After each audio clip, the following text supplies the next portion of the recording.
गुरुग्राम समेत हरियाणा की तमाम बड़ी खबरों को देखने के लिए हमारे चैनल को सब्सक्राइब करें और बेल आइकन को जरूर दबाएं ताकि हर एक अपडेट आप तक पहुंचे सबसे पहले।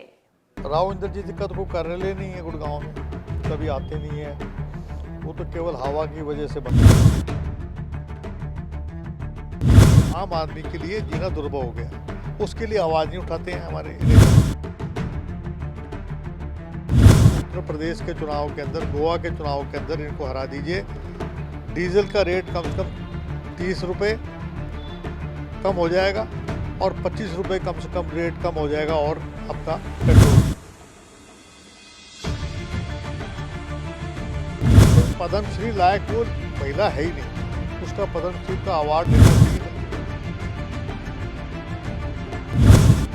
केवल जो है उन लोगों को सम्मानित करती है जो महात्मा गांधी को, जवाहरलाल नेहरू जी को, उन लोगों को गालियाँ दी, इंदिरा जी को गालियाँ दी। गुरुग्राम में कुछ दिन पहले ही हरियाणा कांग्रेस में रहे पूर्व वित्त मंत्री कैप्टन अजय सिंह यादव ने अपना कार्यालय खोला।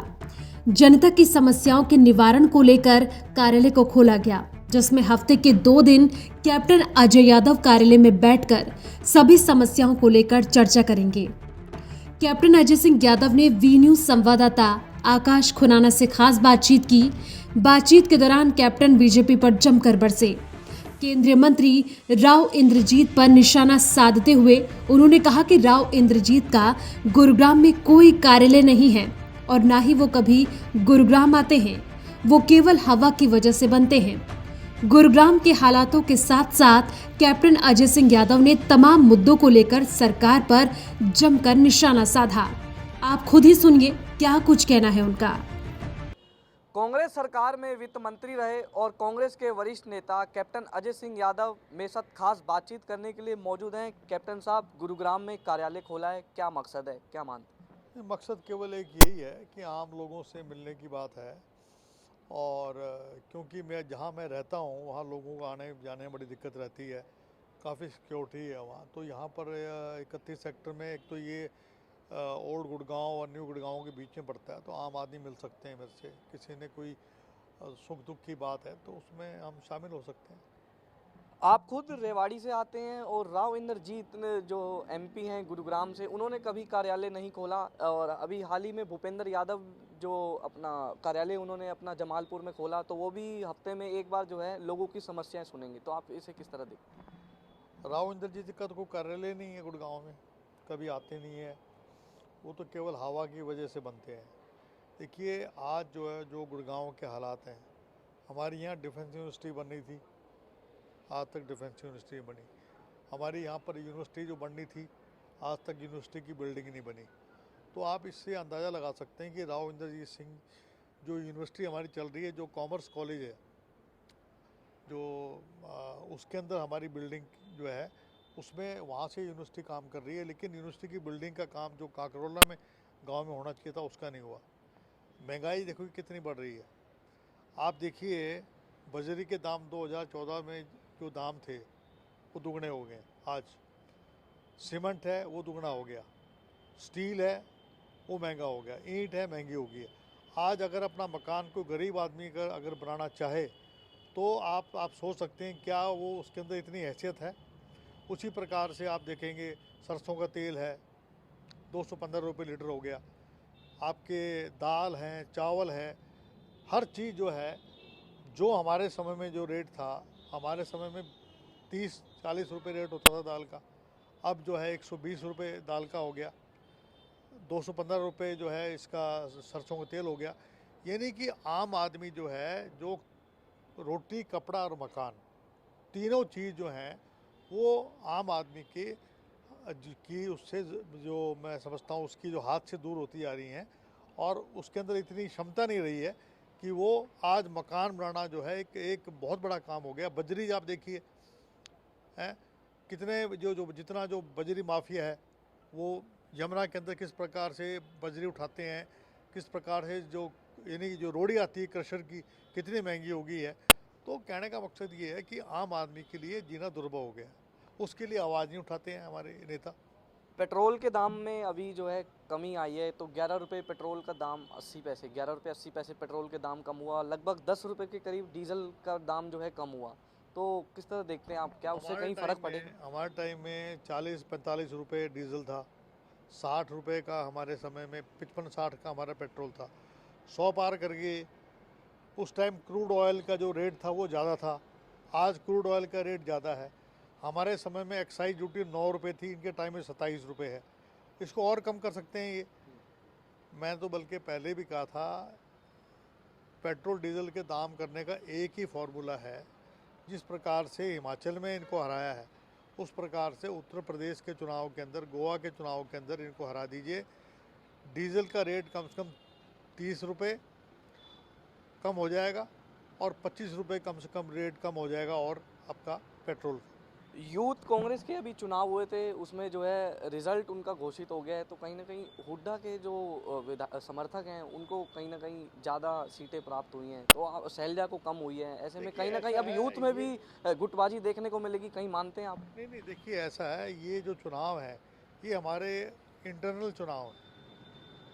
हाँ, इससे ये कह देना कि वो आदमी उसके साथ है, वो आदमी, चुनाव होने के बाद सब कांग्रेस के हैं। हमारी नेता सोनिया गांधी है, हमारे नेता राहुल गांधी जी हैं, हाथ का निशान है, सब ने हाथ के निशान के नीचे लड़के हमें लड़ना है। जिसको भी टिकट मिलेगी, जिसको कांग्रेस पार्टी हाईकमान टिकट देगी, उसको तमाम कार्यकर्ता मिलकर उसकी मदद करेंगे। अरविंद शर्मा सांसद ने एक बयान दिया था कि मनीष ग्रोवर की तरफ किसी ने हाथ उठाया तो उसका हाथ काट देंगे, तो किस तरह देखते हैं आप बहुत इस? ही अशोभनीय है, उसकी मैं कड़ी निंदा करता हूँ। देखो, भाजपा के पास कोई फॉर्मूला नहीं है, वो चाहते हैं कि ध्रुवीकरण हो जाए।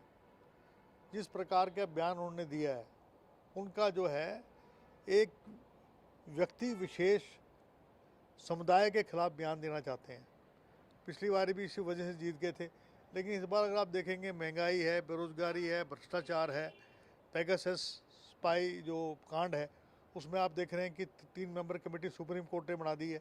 उसमें सारे इनके भांडा खुल जाएगा इनका, कि रफेल के अंदर भी इन्होंने जो है घूस ली, इन्होंने पेगासस के अंदर आम आदमी की जो जासूसी करा रहे हैं, पत्रकार की, नेताओं की, इनके खुद के मंत्रियों की। तो इस सरकार में रह क्या गया है?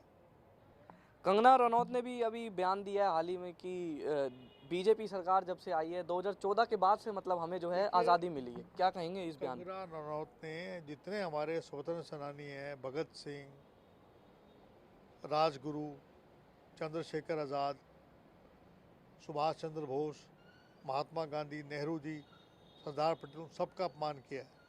ये कहना है कि 1947 में कितने लोगों ने जो है फांसी को चूमा, कितने लोगों ने जो है अहिंसा के मार्ग पर चले महात्मा गांधी के साथ लड़ते हुए, इस प्रकार का बयान जो उन्होंने दिया है, तो भाजपा के लोग उसकी आलोचना भी नहीं कर रहे हैं।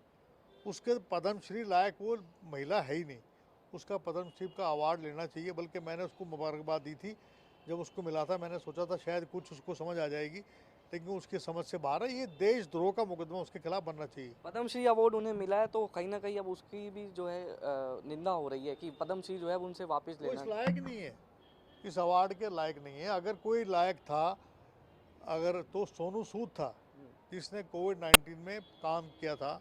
आम ये व्यक्ति कोविड-19 के अंदर पैसा खर्च किया, तन मन धन से लगा रहा। तो ये जो भाजपा सरकार है, केवल जो है उन लोगों को सम्मानित करती है जो महात्मा गांधी को, जवाहरलाल नेहरू जी को, उन लोगों को गालियाँ दें, इंदिरा जी को गालियाँ दें, ऐसे लोगों को सम्मान करते हैं। सर, गुरुग्राम में आपने कार्यालय खोला है, गुरुग्राम की बात करते हैं। गुरुग्राम में नगर निगम सीलिंग जो है मकानों पे कर देता है, लेकिन सीलिंग के बावजूद भी वहाँ पे काम चलता रहता है। तो क्या मानते हैं आप, कहीं अफसरों का डर नहीं है लोगों में, या फिर अफसरों की अपनी तानाशाही है? अभी देखिए आप, प्रदूषण कितना है, प्रदूषण को देख लीजिए आप। ठीक है, इन्होंने अभी कह दिया कि भी कोई भी जनरेटर नहीं चलाएगा, तो बिजली तो पूरी देना, ग्रैप लगा दिया है तो बिजली पूरी दे। और जहाँ तक पोल्यूशन है, ये गाड़ियों का पोल्यूशन भी है, पराली का भी पोल्यूशन है, इंडस्ट्रियल जो का भी पोल्यूशन है। तो पोल्यूशन को रोकने की रोकथाम के लिए सरकार ने क्या काम किया? सबसे पोल्यूटेड सिटी गुरुग्राम है। सरकार ने पर्यावरण को शुद्ध करने के लिए, यमुना नदी है, केजरीवाल जी ने उसकी आज तक सफाई की जो कहा करते, वहाँ झाग हो रहे हैं और इल्ज़ाम लगा रहे हैं हरियाणा पे।